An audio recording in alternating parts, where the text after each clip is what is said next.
ఇంట్లో తెలిసి వాళ్ళు నేను వేరే వానికి ఇచ్చి పెళ్లి చేస్తే నేను దుబాయ్లో చచ్చిపోతే ఏ చెప్తా. ఎందుకు అట్లా మాట్లాడుతున్నావు? అట్లేం కాదు. కాదు కదా, ఛీ అట్లేం కాదు. ఎవరో పోయి చెప్పే ముందు మనమే చెప్తే మంచిగా ఉంటుంది కదే. మీ అన్న చదువుకున్నాడు కదా, కనీసం మీ అన్నకైనా చెప్తామే ప్లీజే. ఏ మా అన్న మాట మా అయ్యింటాడు అనుకుంటున్నావా? అయినా ఆడపిల్లని నేనే వచ్చేస్తా అంటున్నా, నువ్వేంది ఇంటికి వస్తావు మాట్లాడుతా అంటావు? సుజీ మనం ఎందుకే పారిపోవాలి? ఒకసారి ఇంట్లో సంగతి ఆలోచించు. ఊరోళ్ళందరికీ చదువు నేర్పించి నీ కొడుకు మాత్రం అమ్మాయిని లేకపోవటం నేర్పించడం అంటే ఎట్లుంటుంది మన ఆయనకి? నా సంగతి వదిలే.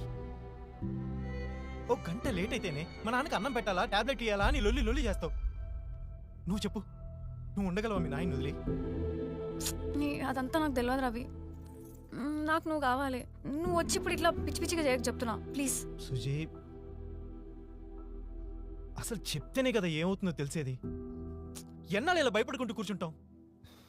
సరే అయితే మా అయ్యతో మాట్లాడి ముహూర్తం పెట్టించు. డైరెక్ట్ మండపానికి వస్తా నేను, సరేనా? ఏయ్ ఏయ్ నాకు నచ్చిందో ఎప్పుడు వేసినావని? ఎప్పుడు నీకు నచ్చిందో వేస్తావు. పో చేసుకోపో. పెద్ద పోటుగాడు చెప్పిన మాట విన్నాడు కానీ